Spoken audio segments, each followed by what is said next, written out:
Tonight, a major double murder investigation underway at Rosewater, and our cameras there as a man's arrested. We'll cross live to the scene with the latest. How police divers stopped a dangerous driver during a chase along the Port River Expressway. Firefighters bracing tomorrow for a burst of hot weather and gusty winds, the warnings from authorities. Touching tributes as Australia's oldest person passes away in West Beach. And from Bunnings to Hammerbarn, children swarm Manupara to see the Bluey-inspired Bunnings transformation. This is Adelaide's 9 News with Alice Monfries. Good evening. A mother and son have been killed inside their own home in what police have described as a horrific double murder. The confronting discovery made by devastated family members this afternoon.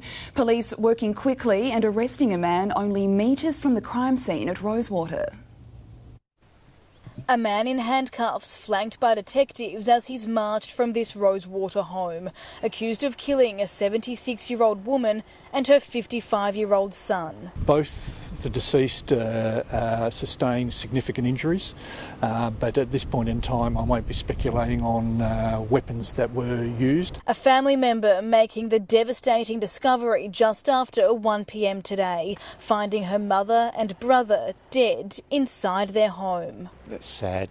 It's really sad. I think it's disgusting. I can't comprehend it all. We're confronted with the horrific scenes that they were confronted with. At this point in time, we suspect that it occurred in the earlier hours of this morning. Detectives descending on Rosetta Street this afternoon, collecting evidence and speaking to neighbours, including this 43-year-old man who lives directly across the road, now accused of murder. The relationship between the suspect and the occupants of that address is unknown. It is suspected that they were known to each other, but at this stage we don't know what that relationship was. It's unclear what sparked the altercation or how he got inside. Police seizing a metal pole as they piece together how the attack unfolded. The motivation for it remains unclear. I expect that will unfold and evolve as we get through our investigation. Any dash cam or other footage, that's not only for events for today, but also for events that were in the days leading up to these tragic circumstances. The suspect is right now being interviewed by major crime detectives and is expected to be charged with 2 counts of murder. A number of police remain here on scene tonight, and part of Rosetta Street will remain closed for some time as investigations continue throughout the night. Alice. Inga Nielsen, thank you. Police divers helped to stop a wanted man during a police pursuit on the Port River Expressway. A water operations patrol happened to be in the area at the time and successfully deployed road spikes before the driver fled on foot. A Hyundai Santa Fe sits on shredded tyres, its driver in the back of an ambulance. His passenger shaken following a 20-minute police chase. I just saw it come in and just he ran from the car and she was terrified. The car spotted finally slowing down on North Parade in Port Adelaide. The doors fly open, the passenger collecting herself as the driver legs it. I think he was looking for somewhere to hide. I think if our front door was open, he would have tried to get in. Police swarmed the scene, cornering the driver in the TAFE car park. It's dreadful, yeah. I mean, it was only, I thought that he was only a young lad, so yeah, it's horrible. Police wanted to pull over the SUV to check its homemade number plates. Instead, the Santa Fe did a U-turn along Hanson Road. Polair taking over, patrols backing off as the driver hit high speeds, weaving through the inner northern suburbs. The passenger in the wanted car has told me she has no idea why the driver decided to flee. He ignored her pleas to pull over until police road spikes were deployed on Tom Diver Derrick Bridge. A 35-year-old Pennington man was taken to hospital. He's expected to be charged with a number of offences, including dangerous driving to escape police pursuit, speeding and driving disqualified. That makes me feel very unsafe, especially knowing that I drive around here late at night. Will DeFulvio, 9 News. South Australians are being warned to prepare for a day of extreme fire danger. Chelsea Carey, temperatures are set to soar tomorrow. Alice, it's a dangerous combination of very hot temperatures and gusty winds that has authorities on high alert. Already today, fire crews have been busy battling a blaze in the state's lower southeast. It burnt through more than 50 hectares of scrub and grassland near Panthaway before being controlled. Now, this fire broke out and spread rapidly, and crews are bracing for even worse conditions tomorrow. Extreme fire danger prompting total fire bans to be issued in 6 SA districts, including the Mount Lofty Ranges. Residents warned to be prepared. Should a fire start under extreme conditions, it will travel quickly. So it's important that the community have their bushfire ready plans enacted. They should be deciding tonight what are they going to do if a fire starts in their local area tomorrow. Potentially all through the day people need to be on high alert, but it does look like everything aligns right about the time that the cool change is forecast to move through. That's when it's likely to be warmest and windiest. Now, we are expecting this cool change to roll through Adelaide around midday, and I'll have the full weather details a little later. Alice. Thanks, Chelsea. See you soon. And as the temperature heats up, severe sunburn cases in children are on the rise. And even the smallest amount of exposure on young skin can cause lifelong damage. SA Health issuing a reminder to South Australians, sun safety saves lives. The Benici family take their moments in the shade seriously. Josh and Stella learning the lessons from their mother's past. This was really frustrating for me because I'm not somebody who actually, went to solariums, sunbathed in the summer. I don't have a job that's in the sun. At age 33, during a routine skin check, Elvina was diagnosed with melanoma and rushed into surgery within days. 5 other moles removed as a precaution. The first thought goes to, if I didn't detect this could have gotten a lot worse very quickly. The Women's and Children's Hospital has had 15 severe sunburn cases present to emergency so far this summer. The patients were aged 10 to 15 years old. Severe sunburn is when the skin blisters, peels and is left open. A lot of them have required sedation to clean the burn and then adequately dress the burn. So yes, it's very painful. 2 out of 3 Australians will be diagnosed with some form of skin cancer before the age of 70, the leading cause being prolonged sun exposure during childhood. Every summer in the sun you get a sunburn as a child in the 90s, and so it was just those mould burns that led to this. Although sun safety seems to be well known, this recent spike proves we all need to be vigilant, especially with the latest start to the warmer weather. And when it comes to children, the best cure is always prevention. I think role modelling is the best thing. And so, if I'm going to encourage them to wear a hat, if I'm going to encourage them to wear a rushie, I need to be doing it as well. April Cretan, 9 News. A teenager has been killed in a crash at Glenroy in the state's southeast. Police say the 18-year-old lost control of his motorbike on Bullagoon Road just north of Penola. Sadly, the rider, a local man, died at the scene. It's the 6th life lost on SA roads in 2024 compared to 13 at this time last year. It's unclear tonight when residents in Adelaide's east will go to the polls, with former Premier Stephen Marshall still yet to hand in his resignation. There's now mounting speculation he's holding off over a rule he's currently bound to, limiting where he can work. In the heart of Norwood, the Premier joining Cressida O'Hanlon, the Labor candidate hoping to win Stephen Marshall's seat. I've spoken to a lot of people in this electorate. I've phoned a lot of people. I've spoken to people at street corner meetings and things that we've had bringing ministers out here. Liberal MPs pounding the pavement doing letterbox drops, the campaigning now in full swing. Although the former Premier still hasn't actually quit, leaving a date for the Dunstan by-election up in the air. His party's chosen a candidate over a week ago. He still hasn't resigned. Something else is going on here and he just hasn't told us. Locals in the area divided. I'm not bothered. It will happen in time and then we'll go to a poll. I think it'd be wise to do it soon. I think people need to know what's going on, and if Stephen Marshall is resigning, then we need to get on with it. There is speculation among MPs that Marshall is holding off resigning until mid-March. By then, it will have been 2 years since he was Premier, and under the ministerial code, he'll be free to take paid positions with companies he dealt with while in office. It follows last month revelations aired by 9 News, revealing Stephen Marshall was issued a formal please explain by the Public Sector Employment Commissioner over a board position he has with Defence Research Group MITRE, an appointment the Dunstan MP insists was secured correctly. Today, Mr Marshall declined to answer our questions on when he plans to quit. It's just time that they got this cleared up and then democracy can run its course. Ollie Haig, 9 News. Australia's oldest person has died aged 111, passing away at her West Beach aged care home on Australia Day. In a recent interview on her birthday, she credited her long life to her active lifestyle and being content with what life gives you. Catharina van der Linden was not only Australia's oldest person, but the oldest Dutch person in the world.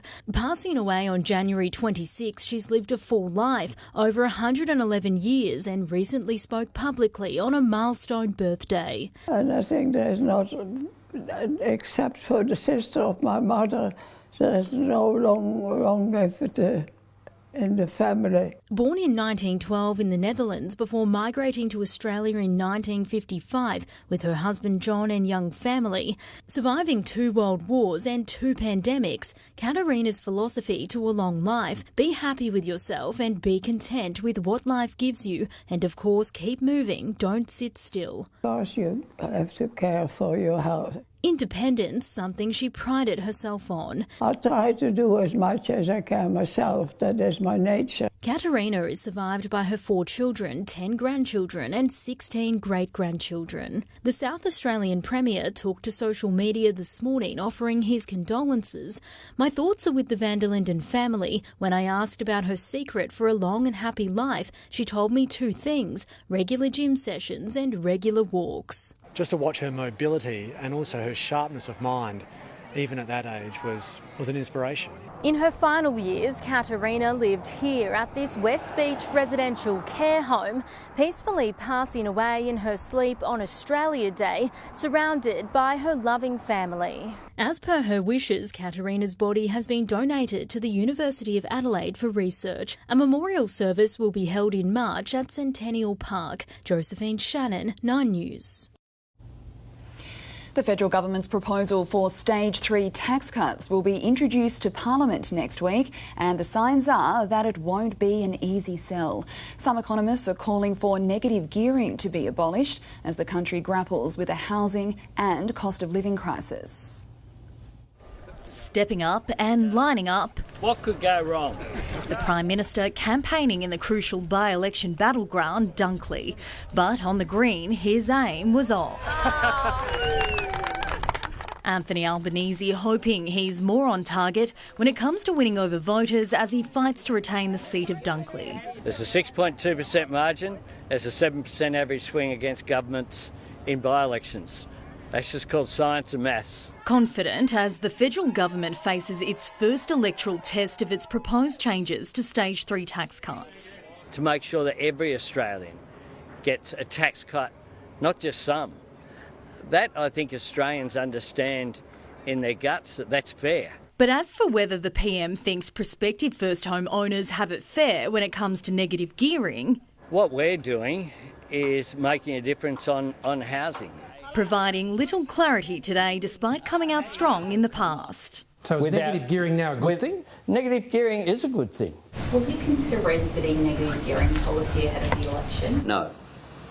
So you're completely ruling it out? I think that was a pretty clear answer. Will you revisit it after that? I think that was a pretty clear answer. As Australians struggle with affordability, some economists are going as far as calling for negative gearing to be abolished, with modelling revealing the move could lead to a 5% drop in house prices. It's not going to make an enormous difference, and it can't be the only tool that you use, but it needs to be part of a package. We need to be very careful about big changes and big tax reform that has unintended consequences on the most vulnerable. Claudia Vradoljak, 9 News. Firefighters were called to King William Street just before 9 this morning for a building flooding. It's believed a sprinkler system exploded on the 2nd floor of the ANZ building, causing water to run down the walls to the ground floor below. The leak was quickly contained by crews on scene. An Aussie hardware giant has teamed up with popular kids show Bluey to bring a little of the on-screen magic into the real world. Bunnings Warehouse at Manupara has transformed into Hammer Barn, inspired by the Season 2 episode of Bluey, which has striking similarities to the real store. Kids today were treated to a range of DIY workshops and Bluey merchandise. It's great. We love Bluey, so we were very excited when we saw it on the socials this morning and just wanted to come down and check it all out and see what was happening. It's very exciting. We love Bluey, don't we? Love Bluey? Yes, Yeah. It's one of 6 stores across the country to take part and continues until the end of the month. I can think of 2 more kids at home that might love it, and also same at in yours. my household too, absolutely, they love it. All right, it's time for a look ahead to sport with Corey Norris, and Travis Head is having a spell. Yeah, it has been such a huge year for him, Alice, but he'll sit out the upcoming white ball matches against the West Indies. Good evening tonight, all the latest on the Aussie squad changes. And after lighting up the MCG, why has this young debutant been dropped? And heartbreak for the Socceroos, their Asian Cup dream shattered. Thanks, Corey. We'll see you soon. Just the start. US President Joe Biden's warning as the US strikes the Middle East. That story next. Plus, a cancer detector. How Aussie scientists are using a chemical that lights up tumours inside a patient's body.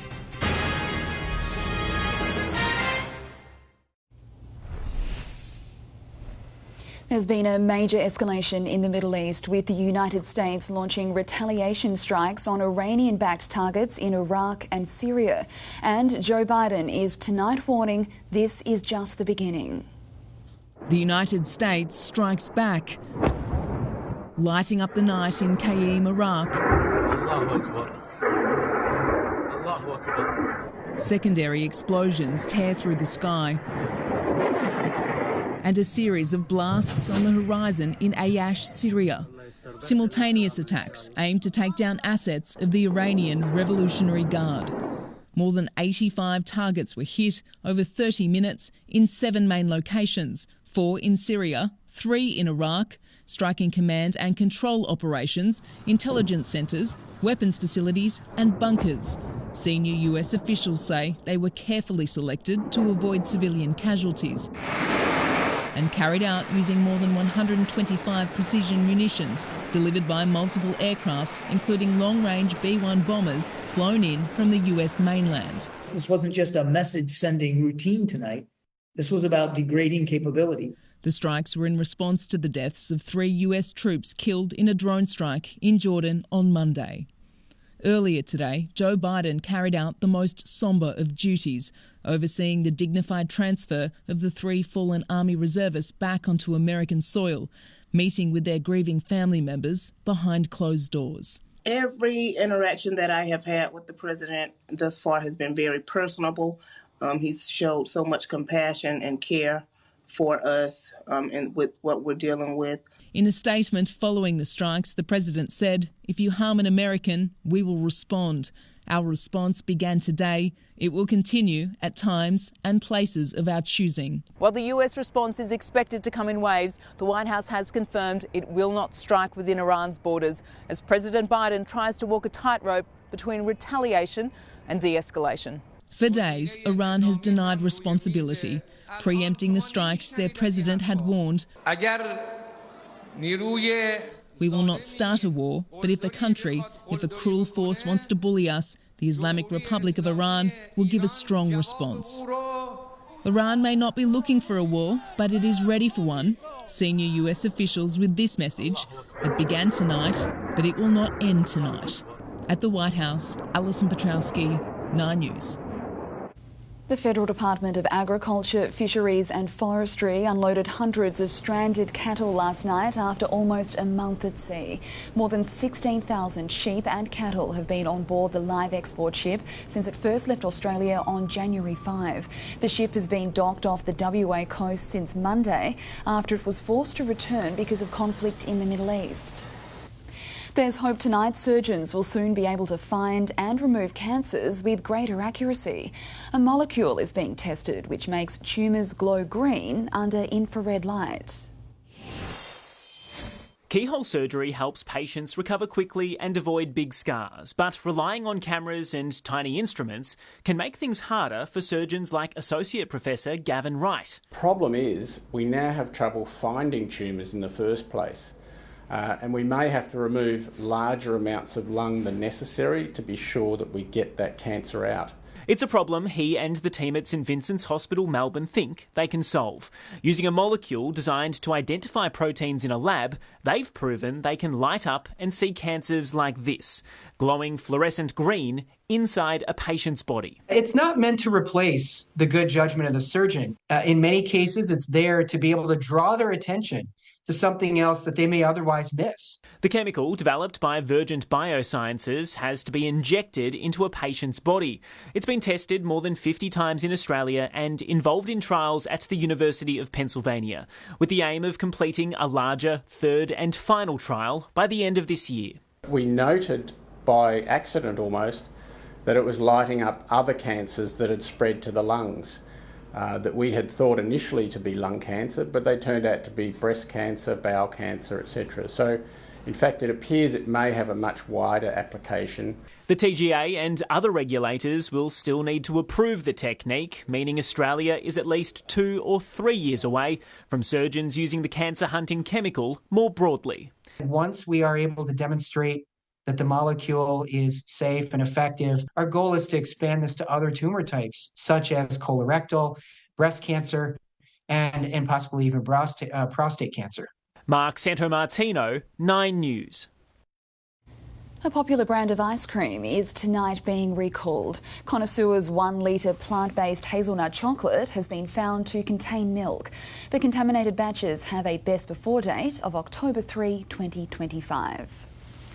Rocky, Predator and Happy Gilmore. Next, the Hollywood life of Carl Weathers, who's passed away at the age of 76. Plus, why pop sensation Taylor Swift is at the centre of a conspiracy theory. 9 News, brought to you by Australia's #1 selling vehicle, Ford Ranger.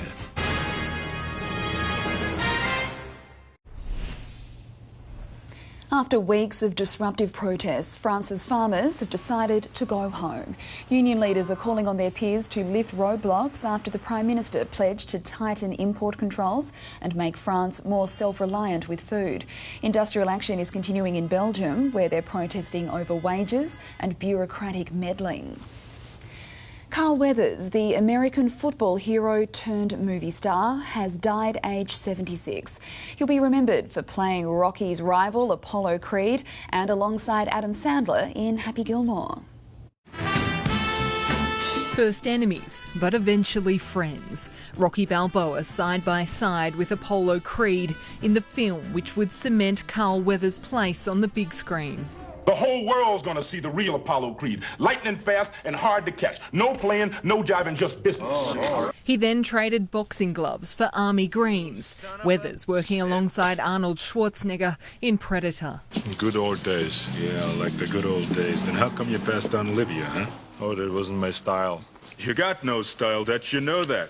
Comic relief came in the form of Adam Sandler's handless golf coach in Happy Gilmore. Damn alligator bit my hand off. Oh, my God! Yeah, tournament down in Florida. I hooked my ball in the rough down by the lake. Damn alligator just popped up. And more recently, the actor took on a role in the Star Wars series The Mandalorian. Mando, I just want them off my planet. A 50-year screen career spanning more than 75 movies and TV shows. But before all that, he was just a kid from New Orleans with a passion for football that took him all the way to the NFL as a linebacker for the Oakland Raiders. I've led a very lucky life because I've been able to achieve a lot of my childhood dreams. When I'm finally laid in that place, and they have on the tombstone all the things they did, they'll just have all my credits, man. That's all they care about. You know? It's an impressive list, though. It's pretty nice. Carl Weathers' family confirmed the actor died in his sleep. We are deeply saddened. Carl was an exceptional human being who lived an extraordinary life. And from his co-star and dear friend, Sylvester Stallone. And I'll never forget it. He was magic. And I was so fortunate to be part of his life. So, Apollo, keep pushing. It's always such a joy to provide entertainment for people who really enjoy what you do. In the United States, Lauren Tomasi, 9 News. From one extreme to another, a Tesla with 2 people on board has plunged off a pier and into a freezing fjord in Oslo, Norway. The couple managed to escape sitting on the roof of the car as it sank in the icy water. Fortunately, they were rescued by a floating sauna and were able to warm up. 2 terrified tourists have run for their lives from a rampaging elephant in southern India. One stumbled and was almost trampled, but he quickly crawled off the road.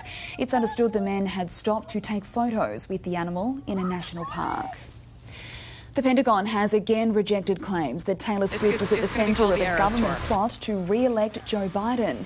The right-wing conspiracy theory suggests the pop star's success and relationship with NFL player Travis Kelce is all part of a plot leading to Swift endorsing the Democratic candidate at the Super Bowl. The US government has now denied the allegations twice. We are very fortunate in this country to have many young people who are already leaders in their fields of expertise. Among them, Elizabeth Union, who's won a rare and prestigious scholarship named in honour of another remarkable Australian, General Sir John Monash.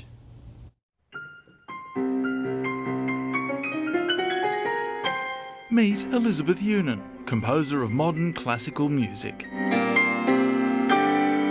I find it quite remarkable that music is able to communicate with so many people from unique and diverse backgrounds, and to know that my music has spoken to someone whom I've never met is amazing to me. It started with piano lessons at age 10 but blossomed through the extensive music program at her school, Santa Sabina College in Sydney. The leap between playing music and composing music was entirely natural. It was such an innate desire that I felt. I thought it was much more fun than practicing my scales. She is now one of the school's composers in residence, passing on her knowledge and love of music to a new generation.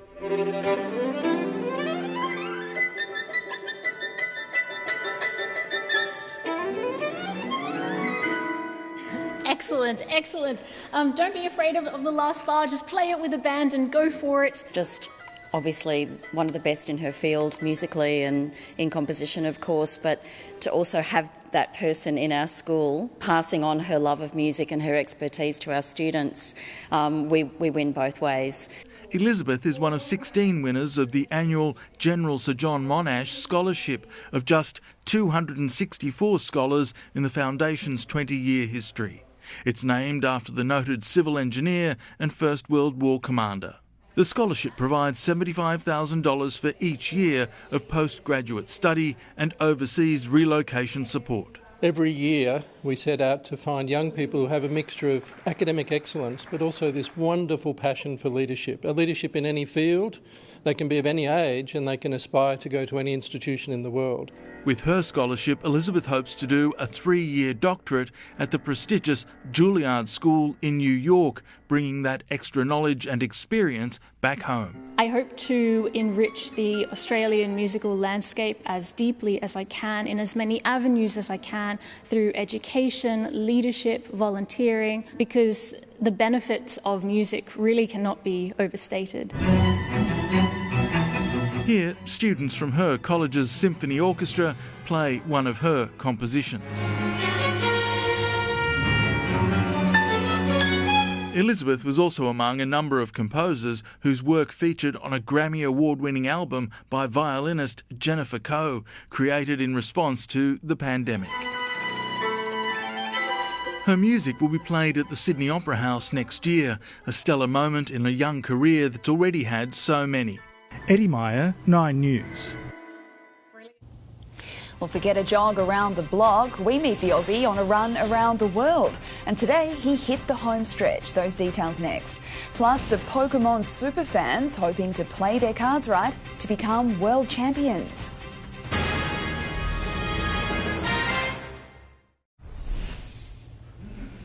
An Australian man's dream to become the fastest person to run from one end of the globe to the other is tonight quite a few steps closer. Tim Franklin, known as Australia's Forrest Gump, arrived in Perth today after a mammoth 19,000-kilometre journey on foot.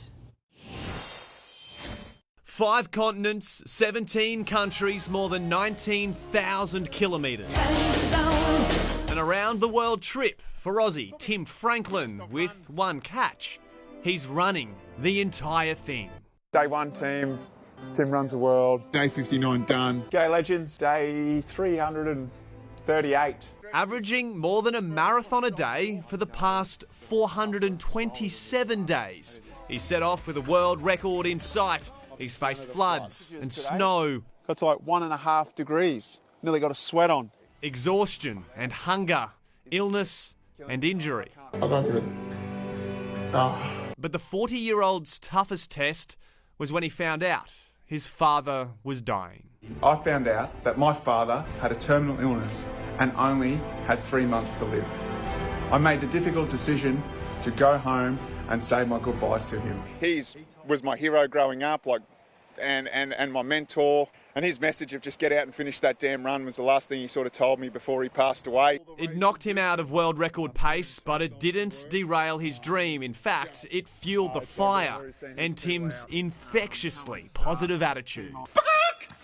To officially run around the world, certain kilometres need to be completed in each continent. After starting in New Zealand, he went coast to coast across the US, South America next, then Spain, through Europe, all the way to the Black Sea.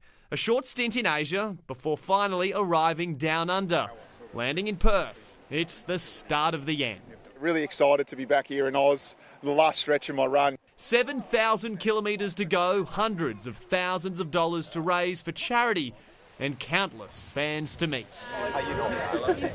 Next stage, the south coast of the country, then Adelaide, Melbourne, Sydney, and finally Brisbane, where his friends and family are waiting.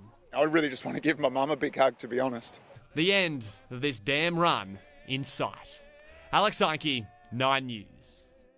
What an incredible effort. Well, Pokemon is one of the most beloved franchises in the world, but for some, it's very serious business. Australia's best Pokemon trainers are battling it out this weekend, vying for a chance to compete at an international level. I want to be the very best, like no one ever was. If you want to be the very best, this is where you've got to go. When you get to this tournament, everyone's got the good cards. There's no one person has better cards than others. Australia's top Pokemon trainers are competing in the Oceania Championships across 3 categories: trading cards, video game consoles, and Pokemon Go. Pressure's on now, the camera's on you. Yeah, of course it is. That makes it more fun, right? Even the youngest competitors and their parents take it very seriously. He played in Brisbane, didn't do so well. That was his first comp. And second time round, he's got the knack of it. How's he going today? He's going all right. He's won 1 and lost 1. That's okay. And how are you going, Dad? I'm tired.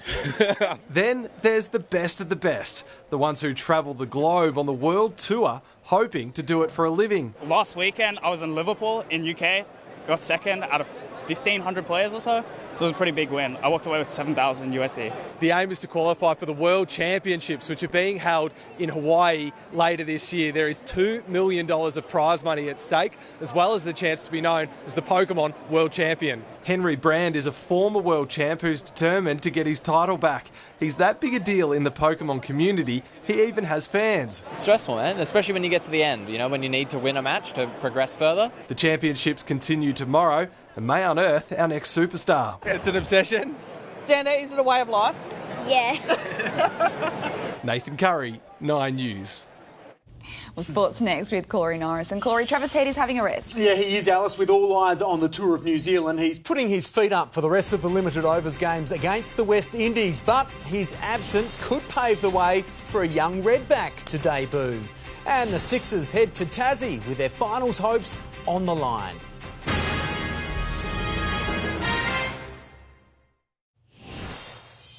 Hello again. Travis Head's summer on home soil is over. Released from the limited over squad by selectors in order to refresh. A replacement for Head is yet to be named, but a debut could be on the cards. The Aussie Roadshow departed Melbourne for Sydney without one of its main men. Travis Head told to take a break. Gone! It's been a forgettable past week for the South Australian, a king pair at the Gabba, with those struggles following him to the shorter format. Oh, drop. Travis Head had so much time. He'll sit out the final 2 one-dayers and the T20 series in order to be fit and firing for the Tour of New Zealand later this month. It presents Victorians Will Sutherland or Jake Fraser-McGurk the chance to debut at the SCG tomorrow. But they'll have a tough act to follow after Xavier Bartlett finished with the second best figures by an Australian man in their one-day debut. Oh, got him! It's a beauty! It almost feels like it's not real. Yeah, I guess to contribute to a good team wins everything you want to dream of in your debuts. But he too will be rested, with Aussie selectors calling Josh Hazlewood into the side after their 8-wicket win. Over in Adelaide, Australia's women were unstoppable in their one-day series opener. Boulder! Full! Straight! 3 wickets from leg spinner Alana King helping dismiss South Africa for just 105, with the hosts set to cruise to victory. Trent Neese, 9 News. Meanwhile, the Redbacks have failed on the opening day of their Shield clash with Victoria in Melbourne. The Redbacks were left reeling at 3 for 9 when Thomas Kelly was caught for 4 in the gully. It's out! He's setting up, and Kelly just giving catching practice to Gully. A handy 45 from Harry Nielsen and 47 from Ben Menenti took the total to 173. In reply, the Victorians are none for 71 at stumps. Well, the Adelaide 36ers have landed in Hobart as they gun for a 5th straight win against Tasmania tomorrow afternoon. They kept their slim finals hopes alive last night with a gutsy 7-point win over Sydney in front of another sellout crowd. The resurgent 36ers have every reason to be upbeat, but en route to the Appalau this afternoon, they're well aware what's at stake.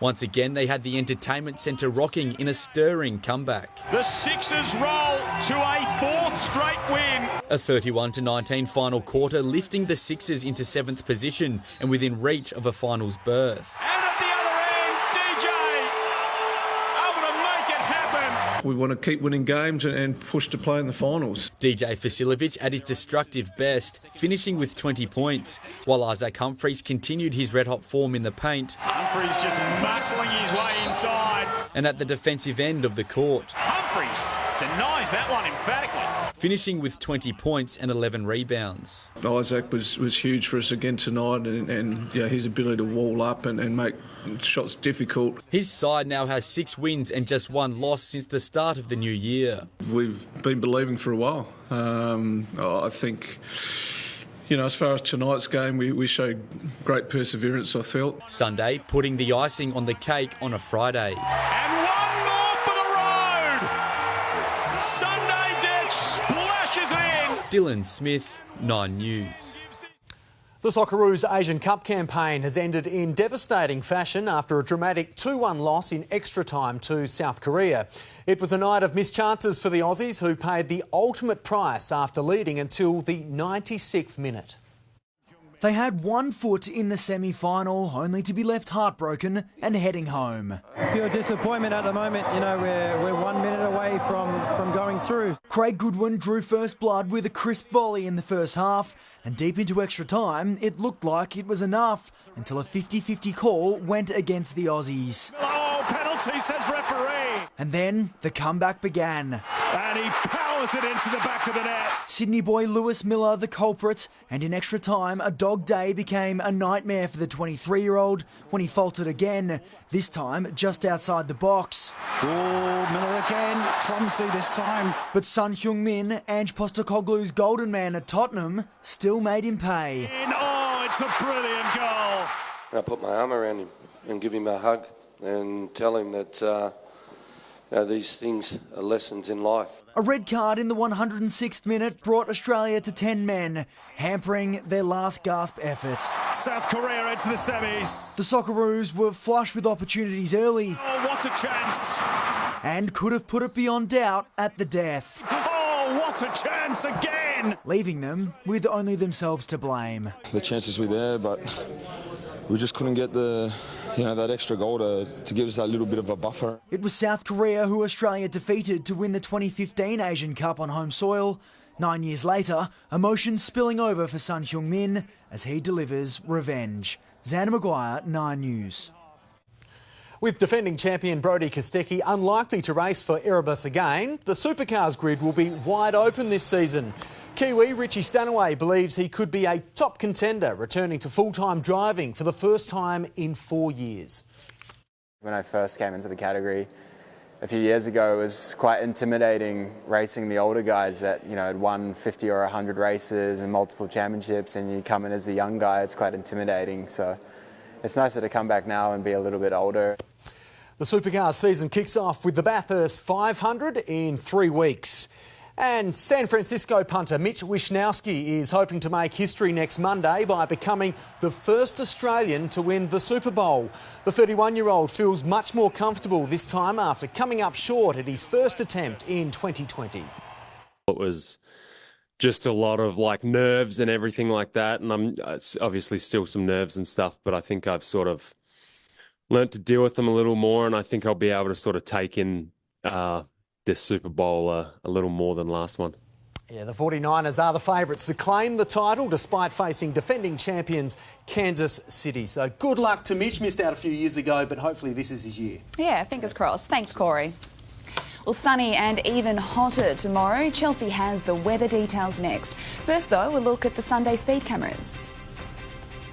Wake up and laugh with Adelaide's #1 breakfast show. Rue Dixon Laws, weekdays on 104.7 Triple M. For the latest Adelaide news and traffic.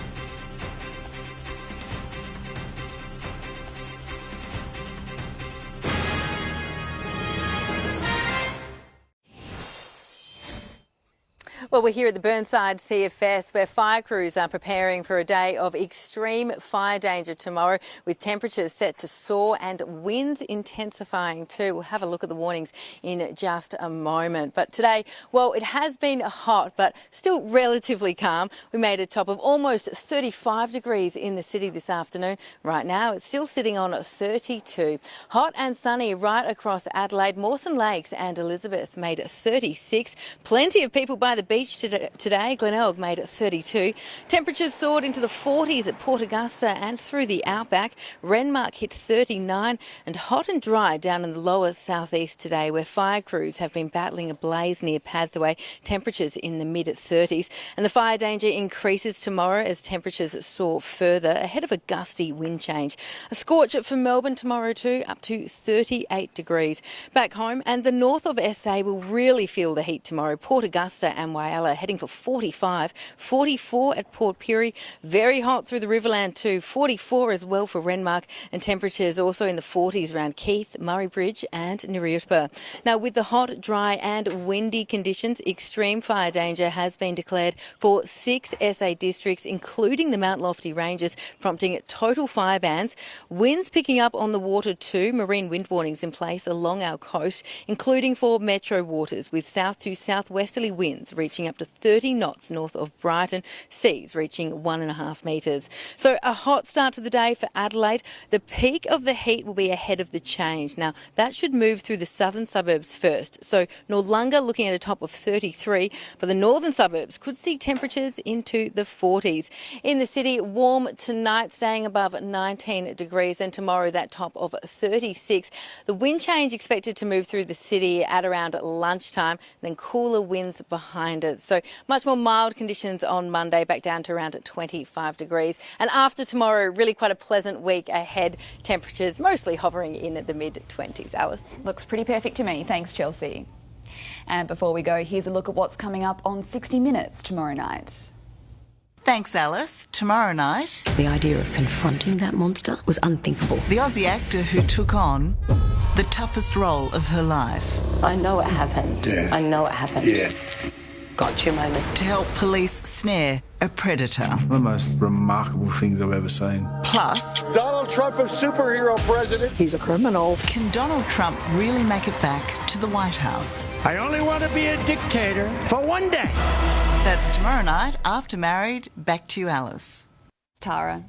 And that's all from the 9 News team for this Saturday. I hope you can join us again tomorrow at 6. Will McDonald is back in the chair. Thanks for your company. I'm Alice Monfries. Good night.